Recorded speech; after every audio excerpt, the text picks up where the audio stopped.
श्रीमद् भगवद गीता अध्याय 5 श्लोक 12। और जैसा कि हमने श्लोक 11 में समझा था कि जो योगी जन होते हैं वो कर्मों से आसक्त नहीं होते, आसक्ति रहित होकर के शरीर, मन, बुद्धि और इंद्रियों के द्वारा कर्म करते हैं। ठीक है, तो आज उसी के आगे श्लोक 12 में कहते हैं, युक्त व्यक्ति कर्म फल की आशा त्याग कर आत्यंतिक शांति को प्राप्त होता है। अयुक्त व्यक्ति कामना से कर्म फल में आसक्त होकर निश्चय ही बंधनों में फंस जाता है। ठीक है, तो यहाँ युक्त और अयुक्त की बात की गई है। युक्त व्यक्ति वो है जो कर्मों से आसक्ति नहीं रखता, जिसे योगी जन कहते हैं, और अयुक्त व्यक्ति वह है जो फल की इच्छा में काम करता है। ठीक है, एक व्यक्ति वो जो फल की इच्छा से रहित होकर, मतलब फल मिले या ना मिले फिर भी काम करता है, और एक व्यक्ति वो जो बिना फल के काम ही नहीं करेगा, वो होता है आम संसारी। ठीक है, तो बात करते हैं आज की ऐसा क्यों होता है ना। तो देखो क्या होता है कि जो तुम्हें चाहिए, अगर तुम्हें कोई बता दे कि तुम्हें आनंद और खुशी, या तुम्हें शांति चाहिए, आनंद चाहिए, खुशी चाहिए, वो बहुत कठिन होती है ना, और वो तुमसे बहुत दूर है, तुम बहुत मेहनत करोगे तब मिलेगी। तो तुम क्या करोगे कि जब उसे बहुत कठिन बता दिया जाता है तो तुम उसके लिए बहुत मेहनत करते हो, फिर उसके लिए तुम व्यवसाय करते हो, पैसा कमाते हो, रिश्ते बनाते हो, मतलब आनंद के लिए, सुख के लिए, शांति के लिए। और ये जो बताने वाला है उसी को माया कहते हैं। ठीक है, मतलब आनंद, शांति, मुक्ति, आत्मा जो भी है वो तुम्हारे पास ही है, तुम्हारे पास है, लेकिन तुम्हें बता दिया गया है कि वो बहुत मुश्किल से मिलती है, बहुत परिश्रम से मिलेगी। क्योंकि अगर ये कह दिया जाए कि बहुत आसान है और तुम आसानी से उसे पा सकते हो तो हमें विश्वास ही नहीं होता है। जब हमें ये बताया जाता है कि बहुत कठिन है तब हम फिर कठिन काम करते हैं, मतलब हमें आसानी से मिल सकती है इस पर हम भरोसा नहीं करते। तो ये जो माया, जो भ्रम होता है, ये तुम्हें आत्मा से दूर ले जाता है। ठीक है, तुम्हें लगता है कि बहुत मेहनत करूंगा, बहुत संघर्ष करूंगा, आज भले दुख है पर कल मुझे आनंद मिलेगा, है ना, और तुम इसलिए बहुत मेहनत करने लगते हो और तुम आनंद से और दूर होते जाते हो, जबकि करीब नहीं आते हो, आनंद से दूर जाते हो। जितना तुम फल की इच्छा, मतलब फल क्या है कि मैं मेहनत करूंगा, मैं पैसे कमाऊंगा, मैं रिश्ते बनाऊंगा तो मुझे आनंद मिलेगा, तब मुझे फल मिलेगा। तो आज तुम आनंद से दूर चले जाते हो, मतलब जो आनंद तुम्हारे पास है तुम उससे दूर चले जाते हो और हमेशा के लिए तुम बंधते चले जाते हो। और जिस फल की इच्छा में तुम काम करते हो, अगर वो फल ना मिले तो तुम फिर कर्म बदलते रहते हो, कर्म बदलते रहते हो, क्योंकि तुम्हें कर्म से मतलब नहीं है, तुम्हें उसके फल से मतलब है, और तुम इसलिए भागते रहते हो, भटकते रहते हो और बंधते रहते हो। इसी को बोलते हैं आसक्त होकर काम करना।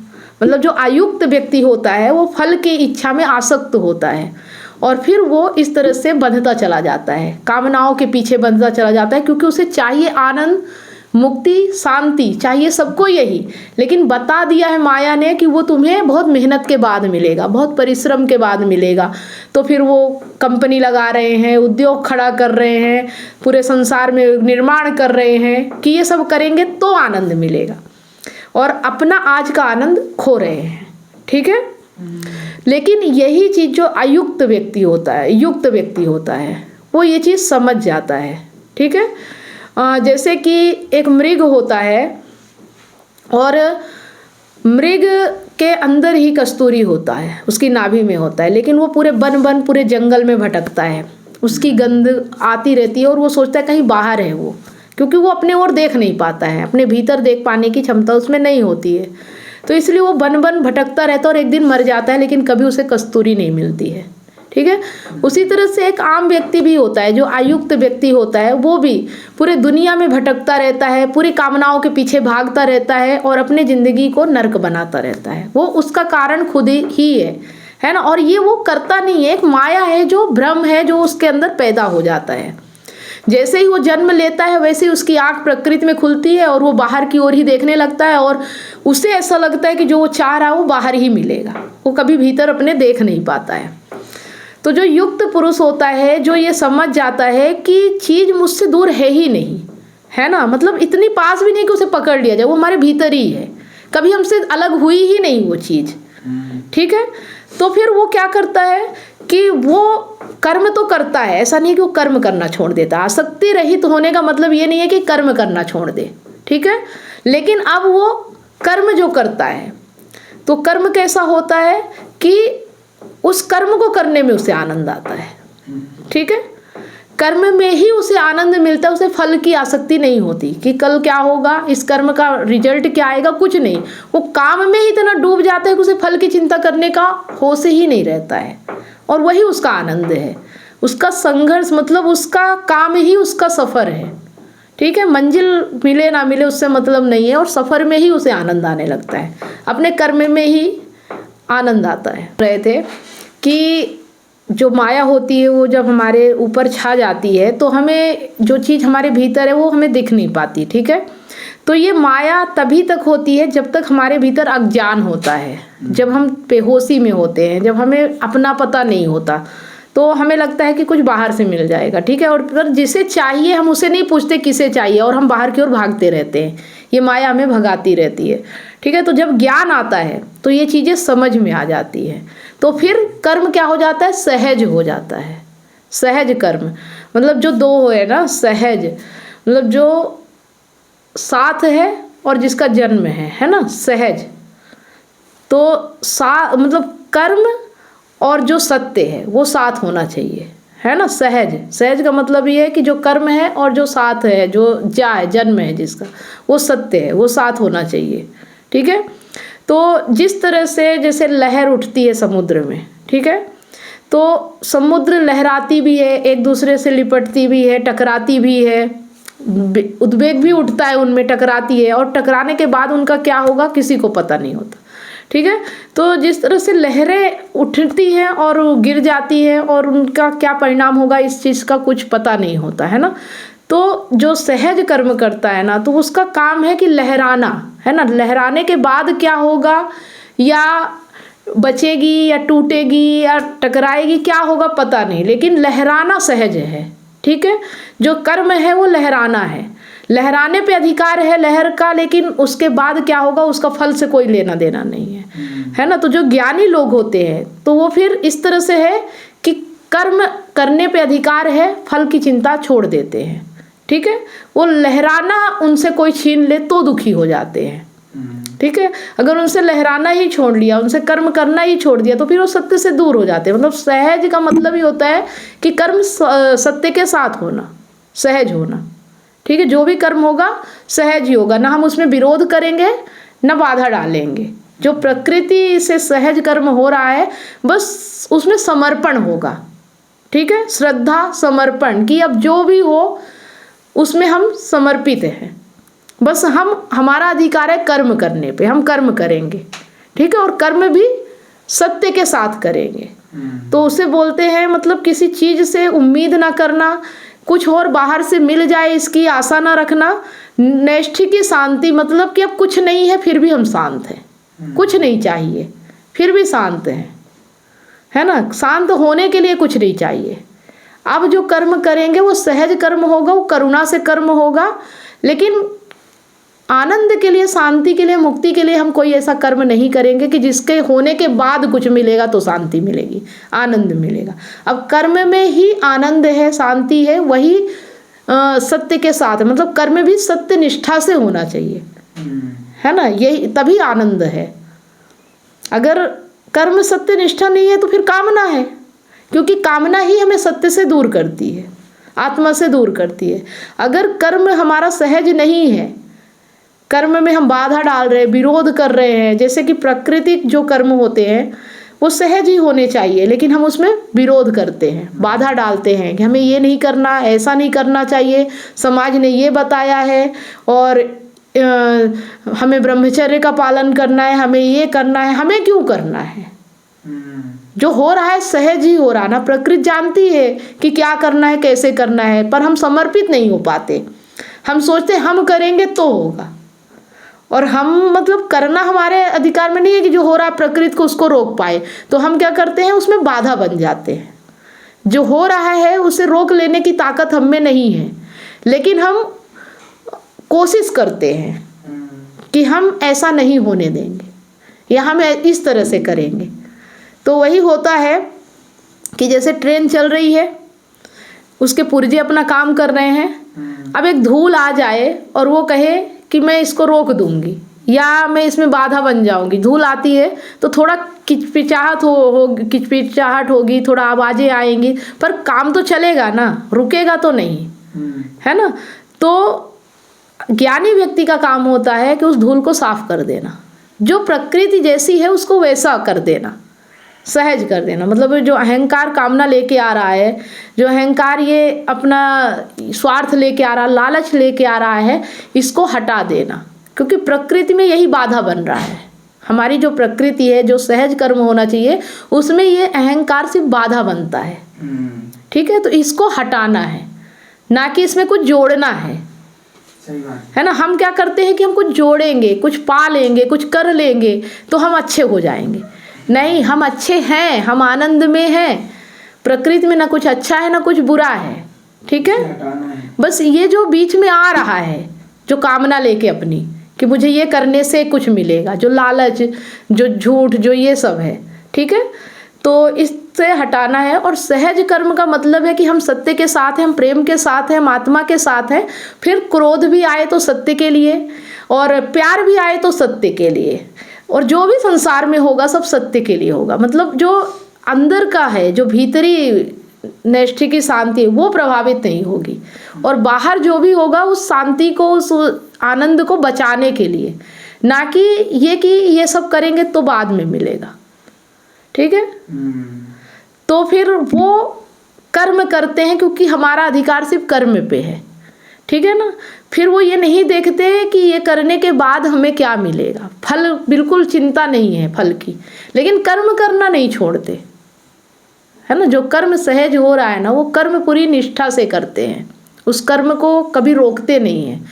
अब लहरें उठेंगी गिरेंगी, बार बार गिरेंगी उठेंगी, लहराना उनका काम है, वो लहरा रहे हैं, उनको चिंता नहीं है कि क्या होगा, है ना।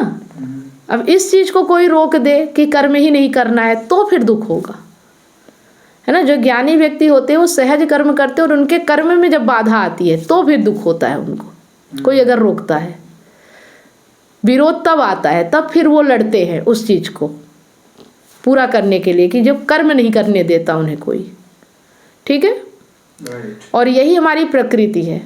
हमारी प्रकृति यही है कि हमारे जीवन में जो भी हो रहा है सब सहज हो रहा है, लेकिन हम अगर लालच, कामना और इन चीज़ों में अंधे होके काम करते हैं तो हम प्रकृति को प्रकृति के हिसाब से चलने नहीं देते हैं, हम उसमें पुल बनाने लगते हैं, बाधा डालने लगते हैं।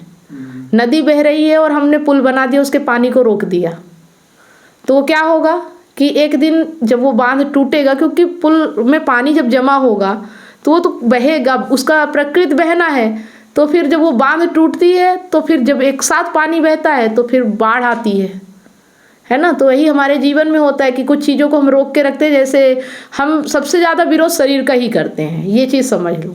बाकी चीज़ों पे तो हमारा बस चलता नहीं है, हम सबसे ज़्यादा विरोध अपने शरीर पे ही करते हैं। और शरीर पे भी एक ही चीज़ है जिस पे हम बहुत ज़्यादा विरोध करते हैं, हमारी जननेंद्रियाँ, है ना। तो उसको क्या करते हैं हम, ब्रह्मचर्य का मतलब ही समझते हैं कि उसको कंट्रोल करके रखना, जो प्राकृतिक है उसे हम रोक लेंगे। ठीक है, और फिर जब हम ऐसा करते हैं तो फिर वही चीज़ें कैसे फिर विस्फोट होता है उन चीज़ों का, है ना। और ये सब जो मतलब क्राइम होते हैं, जो ये सब चीज़ें होती है, रेप वगैरह, ये सब इसी के कारण होता है कि हम उसे उसके सहज स्थिति में रहने नहीं देते। समाज का ऐसा निर्माण किया हमने कि उस समाज में नैतिकता बना दी, और नैतिकता के चक्कर में हमने प्रकृति को ही बाधा बनना शुरू कर दिया है, जो प्राकृतिक है उस चीज़ में हमने बाधा डाल दिया है ना। तो बहुत सारी चीज़ें हमें समझना है, और ये भी ज़रूरी है क्योंकि इंसान का जो बुद्धि और अहंकार होता है वो इतना पावरफुल होता है कि वो अगर समाज का निर्माण ना किया जाता या ऐसी नैतिकता ना बनाई जाती तो शायद इंसान का रहना मुश्किल हो जाता, है ना। तो ये बनाए तो हिसाब से ही गए थे, लेकिन फिर इसी को चोला बना लेना, इसी को ओढ़ लेना। ये कब बनाए गए थे, किस लिए बनाए गए थे, समय कैसा था, किस व्यक्ति के लिए बनाए गए थे, वो सब हम नहीं देखते हैं, और हम परंपरा मान के उन चीज़ों को आज तक फॉलो करते हैं। आज का समय कैसा है, आज की स्थिति कैसी है, हमें उस हिसाब से जीवन जीना चाहिए। ठीक है। और जो लोग परंपरा, सामाजिकता, नैतिकता में फंसे होते हैं, उन्हीं लोगों का जीवन बर्बाद होता है, अगर हम सही तरीके से समझें तो। ठीक है। तो यहाँ वही कह रहे हैं कि इनमें अंतर होता है। ज्ञानी जो होता है, जो यहाँ पे बताया गया है कि जो युक्त पुरुष होता है, जो ज्ञानी होता है, वो फल की इच्छा के बिना कर्म करता है। और जो अयुक्त व्यक्ति होता है, वो बिना फल के कोई काम ही नहीं करता। जहाँ उसको फल नहीं दिखता वहाँ वो काम को रोक देता है। ठीक है। और ज्ञानी कर्म में इतना डूबते हैं कि उन्हें फल की चिंता ही नहीं रहती। बस यही जीवन है। सही बात है ना। राइट। हम शांत हैं, कुछ बिना मांगे, कुछ बिना चाहे, कुछ बिना पाए, नैष्ठिक की शांति है, कुछ बाहर से नहीं चाहिए। अब जो होगा वो सब सहज होगा। ठीक है। और निष्ठा के साथ होगा। बस इतना ही समझना है। अगर हर बात को समझे ना तो इतना ही है कि अहंकार को चाहिए आत्मा, लेकिन वो कामना के पीछे भाग रहा है। और ये सब माया है। माया यही है, कामना का आना ही माया है। ठीक है। और इस माया को समझ लेना यही ज्ञान है। राइट। ठीक है। सिंपल सी भाषा कि जो भी ये माया है उसे समझ लेना ही ज्ञान है। और जैसे कि तुम्हारा कमरा है, तुम्हारा घर है, ठीक है, उसकी एक नींव है। ठीक है। वो अपनी जगह स्थित है। अब तुम चाहे इस कमरे में रहो चाहे उस कमरे में जाओ, वो हिलने वाला नहीं है, वो वैसा ही रहेगा। तुम जाओगे आओगे, लेकिन कमरा वैसा का वैसा रहेगा यथावत। वैसे ही हमारे अंदर जो प्रेम है, जो आनंद है, जो शांति है, वो बाहर क्रोध आए, गुस्सा आए, जो भी चीज़ें आ रही हैं वो बाहर बाहर होनी चाहिए, वो भीतर को प्रभावित नहीं करना चाहिए। है ना। तुम आ रहे हो जा रहे हो, कमरा वैसा का वैसा है, तो सब कुछ बाहर हो रहा है, लेकिन जो नींव है वो नहीं हिलनी चाहिए। ठीक है। तो जो हमारे अंदर का आनंद है, जो शांति है, जो हमारा सहज प्रकृति है, अगर वो हिल रही है, अगर वहाँ पे दिक्कत आ रही है, तो फिर प्रॉब्लम है, परेशानी है। यही हमारी परेशानी है। आ रहा समझ में कि हम आनंद प्रेम पूर्ण हम हैं, हमें भ्रम हो गया है कि हमें कुछ चाहिए। है ना। तो अब हम जो कर्म करेंगे, कर्म में ही आनंद होना चाहिए, कर्म में ही शांति होना चाहिए, कर्म में ही स्वतंत्रता होनी चाहिए। अगर ऐसा है कि अभी बंधन है, अभी परेशानी है, अभी दुख है और बाद में मुझे आनंद मिलेगा, तो समझ जाओ कि वो माया है। यही माया है जो तुम्हें लालच दे रही है कि अभी करो बाद में मिलेगा, अभी नहीं है बाद में मिलेगा, और हम भागना शुरू कर देते हैं। ठीक है। तो बहुत सिंपल सी बात है। और ये तभी तक है जब तक तुम्हें ज्ञान नहीं है, जब तक तुम इसे समझ नहीं पा रहे हो। है ना। और जो तुम्हें इसके करीब ले जा रहा, जो तुम्हें समझा रहा है, तुम उससे दूर जा रहे हो। और तुम सोच रहे हो कि अभी संसार में कुछ पा लेते हैं, कुछ हासिल कर लेते हैं, फिर इधर आएंगे। कभी नहीं आओगे। लौटना मुश्किल हो जाता है, पूरी ज़िंदगी ख़त्म हो जाती है, पर आदमी लौटता नहीं है। और यही है, ज्ञानी जो युक्त पुरुष है वो मुक्त होता है ना। और जो अयुक्त व्यक्ति है वो बंधन में होता है। उसके सारे कर्म बंधन वाले ही है, वो मुक्त हो ही नहीं सकता। जो मुक्त है वो मरने से पहले ही जीना शुरू कर देता है खुलकर, और जो मुक्त नहीं है, बंधन में है, उसको मरने के बाद ही मुक्ति मिलती है और शांति मिलती है। फिर क्या मिलेगा क्या नहीं पता नहीं, उसके बाद किसी ने देखा नहीं है। है ना। जो वो तो उसका तो भागना और उसकी जिंदगी तो शांत हो ही जाएगी, तो मुक्त हो ही जाएगा। तब वो रहेगा ही नहीं ना। तब वो रहेगा ही नहीं। तो वही चीज तो बोला जाता है गीता में कि तुम जीते जी ही अपने आप को जो माने बैठे हो वो ही मिटा दो ना, वो ही मान। तो मरने के बाद जैसे हो जाता जो मरने के बाद चाहिए वो चीज, मतलब मरने के बाद ही क्यों? क्योंकि तुमने जन्म लिया है तो तुम्हारी मौत हो रही है। बाकी तो प्रकृति चल रही है ना, वहाँ ना जन्म है ना मृत्यु है, वहाँ तो बस बदलाव हो रहा है। मतलब एक तरह से ये है कि एक अवस्था से दूसरी अवस्था आ गई, वहाँ अवस्था आ रही है, वहाँ मृत्यु नहीं हो रहा है, मौत नहीं हो रही है। ये मौत किसकी हो रही है? ये जिसने जन्म लिया है, अहंकार की। ठीक है। तो जब तुम समझ जाते हो तो इस शरीर से पहले ही, इस शरीर के नष्ट होने से पहले, इस शरीर की अवस्था बदलने से पहले ही तुम मुक्त हो जाते हो। हाँ, जब हम मिट जाते हैं तो जैसे मौत के बाद होता है, यही मान लो कि हमारी मौत हो चुकी है और जब हम मौत हो गई तो मुक्त हो गए आज से। और मानने के लिए जानना है, जानोगे नहीं तो मानोगे कैसे, जानेंगे नहीं तो मानेंगे कैसे, है ना। और जानने के लिए ज्ञान चाहिए, और ज्ञान बाहर की ओर आंखें हैं, उसे भीतर की ओर करना है। तो बस अपने को मिटा देना है, यही मुक्ति है, यही मुक्ति है। ये जो मैं कर रहा है ना, मैंने किया, मेरे द्वारा हो रहा है, मैं ही करता हूँ, मैं ही सब कुछ करूँगा तो मेरा जीवन चलेगा, नहीं तो नहीं चलेगा, यही सब है।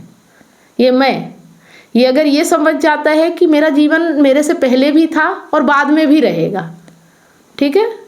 मतलब ये समझ जाओ कि जो हमारा शरीर है वो मिट्टी से उत्पन्न हुआ, और मिट्टी से उत्पन्न हुआ, उसके बाद उसके अंदर जो मैं आया वो अहंकार ने इसको चलाना शुरू कर दिया।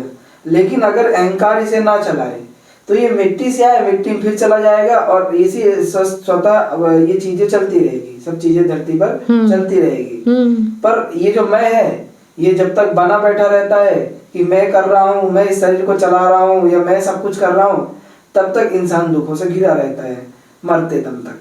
मतलब तो दुख शरीर को नहीं हो रहा है, दुख इस मैं को हो रहा है, इस अहंकार को हो रहा है। क्योंकि देखो शरीर में चोट लगती है, पट्टी कर लेते हो, ठीक हो जाता है। लेकिन जैसे ही तुम उसको भीतर ले लेते हो कि किसी व्यक्ति ने तुम्हें दुख दिया, चोट दिया, तुम अंदर अंदर तड़पने लगते हो, घुटने लगते हो कि उस व्यक्ति का बुरा करे, क्या करे, कैसे करे।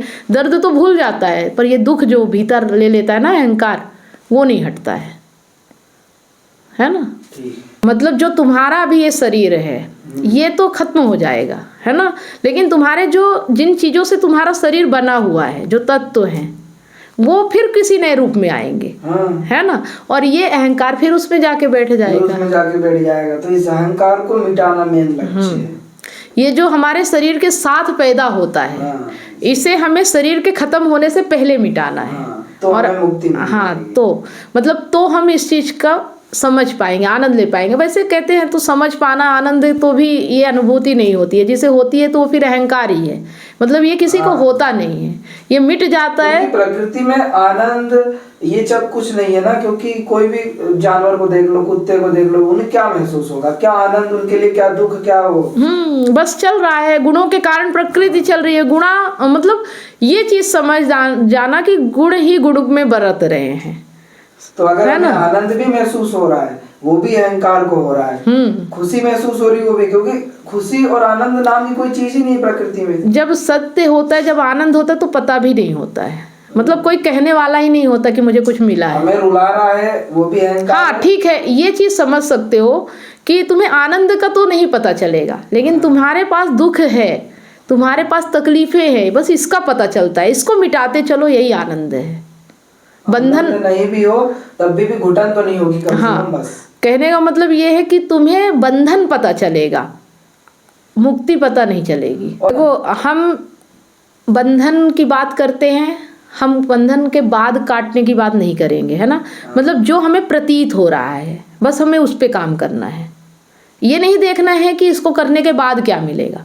अभी जो तकलीफ दे रहा है बस उसको काटना है, क्योंकि अहंकार को तकलीफ तो हो रही है ना, पल पल हो रही है, चोट लग रहा है। वो चाहता तो आनंद है, लेकिन उसे तकलीफ हो रही है। इसका मतलब ये है कि वो आनंद से दूर जा रहा है, इसलिए उसे तकलीफ हो रही है। बस प्रमाण आनंद का कुछ नहीं है, लेकिन तकलीफ का तो प्रमाण है ना कि तकलीफ है। इसका तो प्रूफ है ना हमारे पास कि हम बंधन में हैं, हमारे ऊपर बेड़ियां जकड़ी हुई हैं, तो हमें बेड़ियों को काटना है। काटने के बाद क्या होगा ये नहीं देखना है हमें, बस उसे काटना है। कर्म यही है कि हमें आनंद की ओर बढ़ने का मतलब ये कि जो अभी हमारे सामने हमें रोक रहा है, जो दुख है, जो प्रतीत हो रहा है, उसको हटाना है, उसको मिटाना है, ना कि और उसको ओढ़ लेना है कि बाद में होगा। और मतलब बंधन है, काटने की बजाय हम और बंधन में जा जाएं कि बाद में हम मुक्त होंगे, ये गलत है। अगर अभी दिख गया बंधन है तो अभी काटना है। तो आज का जो श्लोक का अर्थ है कि हमें किसी भी चीज से आसक्ति नहीं रखना है और आसक्ति रहित कर्म करना है। मतलब जो युक्त पुरुष होता है वो कर्म में आनंद लेता है और फल की चिंता नहीं करता, लेकिन जो अयुक्त व्यक्ति होता है वो फल की इच्छा में काम करता है और फल नहीं मिलता तो कर्म छोड़ता चलता है। इस तरह से उसके जीवन में बंधन आते रहते हैं। तो इस चीज को हम अगर समझ जाए तो हमारे जीवन में आनंद, शांति और मुक्ति, जो स्वतंत्रता है वो स्वतः ही हो जाए। फिर हमें उसके लिए भागने की ज़रूरत नहीं है, फिर हमें सहज कर्म करना है। जो हमारे साथ हो रहा है बस वही हमारे जीवन का कर्म, एक बहाव है और हम बह रहे हैं, बस इतना ही हमें समझना है। तो आगे भी हम इस तरह से समझते रहेंगे। इस श्लोक का अर्थ बस इतना ही। मिलते हैं नेक्स्ट वीडियो के साथ, नेक्स्ट श्लोक में। तब तक अगर आपको कुछ भी समझ में आ रहा है, कोई सवाल है तो कमेंट में कर सकते हैं। वीडियो अच्छा लगा तो लाइक करें और ज़्यादा से ज़्यादा इसे शेयर जरूर करें। मिलते हैं नेक्स्ट वीडियो के साथ। धन्यवाद।